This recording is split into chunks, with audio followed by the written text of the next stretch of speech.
કેમ છો બધા મજામાં ને? આજે આપણે ધોરણ 6 ની અંદર ઇંગ્લિશમાં હેલ્થ ઇઝ વેલ્થ જોયેલું હતું. એની અંદર આપણે એક પેટર એન્ડ ધ ઈટર એ નામની એક સ્ટોરી છે, એટલે કે એક ડોક્ટર અને એક દર્દી કે એની સ્ટોરી આપણે જોઈશું. Once Peter goes to the doctor and complains that he has stomach ache. The doctor inquiries of him. એટલે કે એકવાર પીટર છે એ ડોક્ટર પાસે જઈને ફરિયાદ કરે છે કે તેને પેટનો દુખાવો છે. ડોક્ટર ઇન્ક્વાયરીઝ ઓફ હિમ એટલે કે તે ડોક્ટર તેની પૂછપરછ કરે છે. Doctor: hello Peter, how are you? એટલે કે પીટર તું કેમ છે? Peter: not so well sir, બહુ મજામાં નથી સર સાહેબ. Doctor: what is wrong with you Peter? એટલે કે તને શું થયું છે પીટર?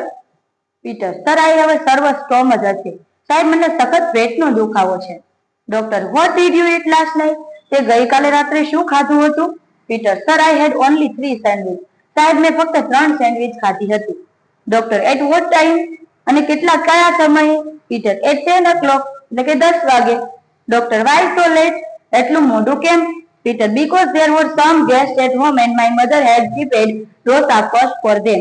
એટલે કે કારણ કે ઘરે થોડાક મહેમાન હતા અને મારી મમ્મીએ પહેલા તેમને માટે ઢોસા બનાવ્યા હતા. ડોક્ટર: ડીડ યુ ઈટ એની ઢોસા? શું તે એકે ઢોસો ખાધો તો? Sir I don't like dosa much, so I took only 2 dosa.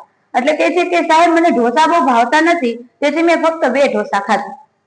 Doctor: but if you don't like dosa, why did you ઈટ 2 ઢોસા? પણ જો તને ઢોસા ભાવતા નથી તો તે 2 ઢોસા શા માટે ખાધા?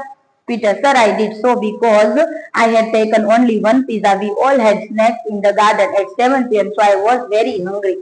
એટલે એ કહે છે કે સાહેબ મેં તેમ કર્યું કારણ કે ફક્ત એક પીઝો ખાધો હતો. અમે સૌએ બગીચામાં સાંજે 7 વાગે નાસ્તો કર્યો હતો, તેથી મને ખૂબ ભૂખ લાગી હતી, એટલા માટે મારે ખાવું પડ્યું. What I had you taken 1 pizza before you ate dosa? તો શું ઢોસા ખાતા પહેલા તે એક પીઝા પણ ખાધો હતો? Yes sir. Doctor: so you ate 1 pizza, 2 dosa and 3 sandwiches, right? એટલે કે તે 1 પીઝા, 2 ઢોસા અને 3 સેન્ડવિચ ખાધા, બરાબર ને? Peter: yes sir. હા સાહેબ. ડોક્ટર: જેને સ્ટોમચ અચે ઇન નેચરલ, તો તારા પેટનો દુખાવો સ્વાભાવિક છે કે આટલી વસ્તુ તું બહારની ખા તો પછી પેટમાં તો દુખવાનું જ છે.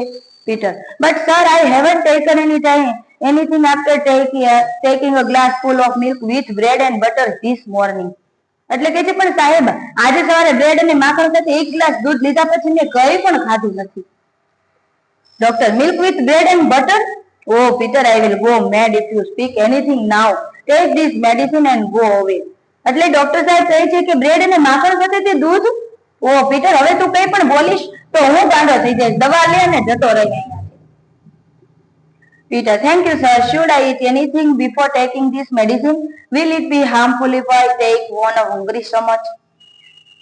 એટલે કે આભાર સાહેબ, આ દવા લેતા પહેલા મારે કંઈ ખાવું જોઈએ? ભૂખ્યા પેટે લેવાથી કંઈ નુકસાન થશે? એવું પૂછે છે. The doctor looked at Peter angrily and Peter quickly goes out of the room. એટલે ડોક્ટર ગુસ્સે થઈને પીટરની સામે જોયે છે અને પીટર ઝડપથી રૂમની બહાર નીકળીને જતો રહે છે. એટલે મિત્રો આ ઉપરથી આપણે શીખવાનું છે કે ક્યારે પણ એક સાથે આટલી બધી વસ્તુ ખાવી જોઈએ નહીં. જો આટલી બધી વસ્તુઓ તમે એક સાથે ખાઈ લ્યો છો તો પછી શું થવાનું? તમારા પેટની અંદર દુખાવો થવાનો જ છે. અને ઈ પણ બહારનું ફાસ્ટ ફૂડ આપણા શરીર માટે બિલકુલ પણ સારું નથી. અમારા વિડીયો ગમે તો લાઈક કરો, શેર કરો.